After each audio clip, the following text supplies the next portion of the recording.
There was a time when Call of Duty wasn't just another video game, it was the game.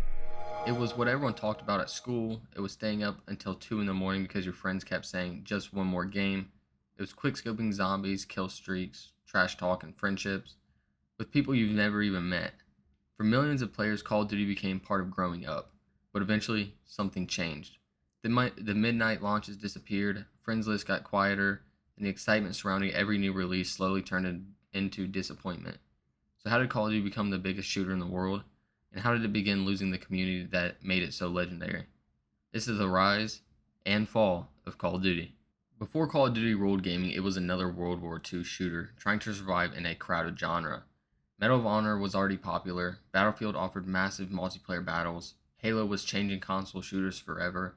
The first Call of Duty games were respected because they made players feel like one soldier inside a much larger war. But by 2007, World War II shooters were becoming repetitive. Call of Duty needed something new. Infinity Ward made a decision that would change the entire gaming industry. They moved the series into modern combat. Call of Duty Modern Warfare was released in 2007. It immediately felt different. Modern weapons, night vision goggles, airstrikes, helicopters, a campaign that felt like an action movie, but multiplayer was where Call of Duty discovered its future. Players earned experience, unlocked weapons, completed challenges, and eventually entered prestige. Every match gave you another reason to continue. Modern Warfare also introduced the basic formula Call of Duty would follow for years. Create a class, perks, kill streaks, small maps, fast gunfights, constant action. You didn't need to travel across a giant battlefield looking for someone. You spawned, moved forward, and you were fighting within seconds. Modern Warfare didn't just improve Call of Duty, it created a blueprint that nearly every major multiplayer shooter would eventually copy. Call of Duty was no longer chasing the competition. The competition was chasing Call of Duty. World at War arrived 1 year later. It returned to the World War II, but it was darker, more violent, and more intense than earlier games. Its biggest contribution began as a secret mode unlocked after completing the campaign: Zombies. The original Zombies mode was simple: repair windows, buy weapons, survive, but players became obsessed. Friends spent hours trying to beat their highest round. Rumors and theories spread everywhere. Zombies gave Call of Duty something completely different from campaign and multiplayer. Then Modern Warfare 2 arrived in 2009, and Call of Duty became a phenomenon. Modern Warfare 2 was completely unbalanced. Shotguns could destroy players from ridiculous distances. Grenade launchers were everywhere. Commando made knife attacks feel like teleportation. Quickscopers dominated lobbies. Almost everything felt overpowered, and somehow that chaos made the game unforgettable. Custom kill streaks also changed multiplayer. A Predator missile could lead into a Harrier could lead to a chopper gunner, and 25 kills without dying earned the tactical nuke. Getting close to a nuke made every moment feel important. At 24 kills, every corner was terrifying. Modern Warfare 2 also arrived at the perfect time. Xbox Live was exploding, gaming videos were becoming popular on YouTube, montages, commentaries, clans, and trick-shotting communities were built around Call of Duty. The franchise became something people didn't just play. They watched it, they uploaded it, they built identities around it. Then came Black Ops. Its campaign introduced Mason, Woods, Reznov, and one of the most memorable stories in the series. Its multiplayer added custom emblems, theater mode, wager matches, and more personality. And zombies became much larger. Kino der Toten introduced millions of players to the mode. The story expanded, Easter eggs became more complicated, entire YouTube channels were built around theories and hidden secrets. Modern Warfare 3 continued the success, then Black Ops 2 arrived in 2012. For many players, this was peak. The maps were colorful, memorable, like Raid, Standoff, Hijack, Slums, and then Nuketown 2025. The Pick 10 system gave players more freedom. Score streaks rewarded objective play. League play supported competitive players. Zombies delivered maps like Mob of the Dead and Origins. Black Ops 2 felt like a complete package: campaign, multiplayer, competitive modes, custom games, and zombies. This was the era of midnight releases. Search and destroy trash talk, phase trick shots, custom emblems, and full friend lists. Call of Duty felt alive. And looking back, players didn't realize that they were experiencing the end of the golden age. Because when you are living through the best era, you never expect it to end. In 2013, Call of Duty Ghosts was released. Expectations were enormous.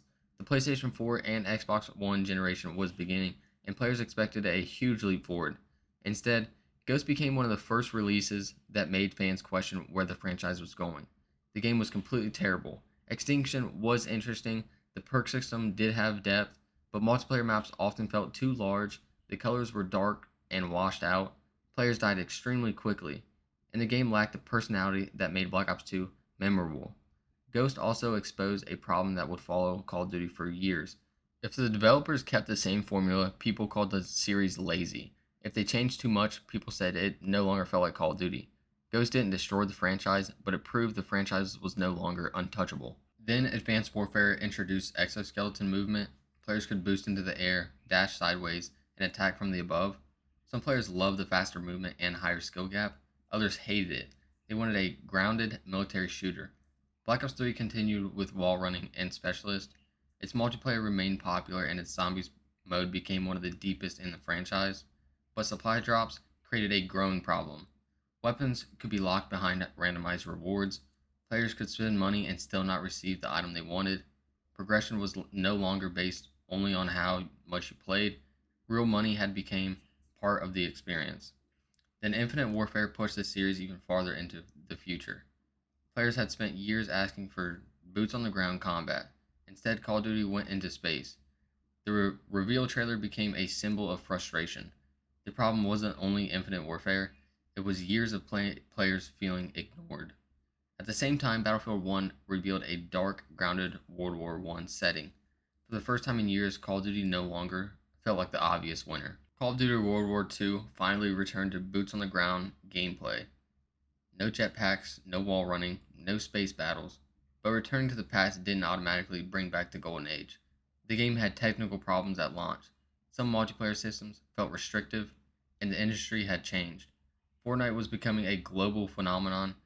Free-to-play games could constantly add new content. Players no longer expected to buy a full-price game every year. Black Ops 4 tried to adapt by adding Blackout, Call of Duty's first major battle royale.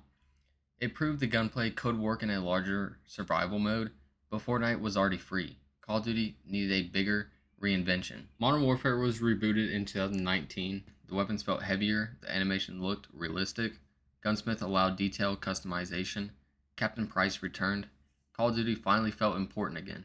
Then Warzone launched in 2020. Its timing changed everything. People were staying home, schools were closing, friends needed somewhere to spend time together. The place became Verdansk. Warzone combined Battle Royale with familiar Call of Duty gameplay. Loadout drops let players use their own weapons. The Gulag gave eliminated players a second chance. Buy Station allowed teammates to return. And because Warzone was free, almost anyone could play. Streamers helped the game explode. Metas changed constantly. Everyone chased high kill games. For a moment, Call of Duty was once again at the center of gaming. It looked like the king had returned. But Warzone's success would eventually create another problem. Everything became connected to Warzone, and that connection began pulling the franchise in too many directions. Cold War added another generation of weapons and operators into Warzone. Then Vanguard added even more. The game became harder to balance, new weapons dominated the meta, updates created new problems, cheating became a major concern. File sizes grew, menus became filled with bundles, battle passes, and advertisements. Each game started losing its own identity inside of one massive Call of Duty ecosystem. Warzone 2 attempted another reinvention, but many players felt it changed mechanics that didn't need to be changed. Movement became slower, looting became more complicated, popular features were removed or redesigned. Over time, several decisions were reversed, and that created a repeating cycle. A game would release, players would criticize major design choices, updates would slowly bring back what players wanted, then another game would release and restart the cycle. Call of Duty had not collapsed financially. Millions of players still played it. The fall was something different. It was the loss of trust, the loss of excitement, and the loss of feeling that a new Call of Duty would automatically become the game everyone played. It is easy to blame Call of Duty's decline on one thing: skill-based matchmaking, supply drops, jetpacks, Warzone, microtransactions, yearly releases. But the truth is more complicated. The golden age happened at the perfect moment. Online console gaming was becoming mainstream. YouTube gaming was still new. There were fewer major games fighting for everyone's attention. And many players were experiencing online multiplayer for the first time. No modern release can recreate that exact feeling. A remastered map can bring back its layout, a returning weapon can bring back its sound, but it cannot make you 13 years old again. It cannot rebuild the exact friend group you had, and it cannot recreate the first time you earned a nuke or survived past round 30 in zombies. Modern Call of Duty isn't only competing against Battlefield, Fortnite, and other shooters, it is competing against people's memories. And no game can completely defeat nostalgia. So did Call of Duty truly fall? Well, financially, no. It remains one of the largest franchises in gaming. It survived Ghost, it survived the jetpacks, and it survived supply drops. One last thing it survived was competition from Battlefield, Fortnite, and countless other games. But culturally, something changed. Call of Duty used to bring almost everyone together in one game. Now the community is divided. Some players want slow, tactical gameplay, others want fast movement, some want realism, others want colorful skins, crossovers, and some want something completely new. Others just want Black Ops 2 again. Call of Duty became so large that no single game could satisfy everyone. Maybe it will never recreate the exact feeling of its golden age, but maybe it doesn't need to. Years from now, today's players may look back at Warzone and modern Call of Duty with the same nostalgia older players have for Modern Warfare 2 and Black Ops 2. They'll remember the maps, the weapons, the arguments, and the friends who used to be online every night. Because Call of Duty's greatest achievement was never one game, it was creating a place where millions of people built memories together. Where strangers became teammates, where teammates became friends, and where every match ended with the same promise. Just one more game. Call of Duty rose because it changed gaming. It felt because nothing could remain that important forever. But despite everything, it never truly died. That's going to wrap up today's video. Let me know your answer in the comments and subscribe for more gaming videos. Peace out.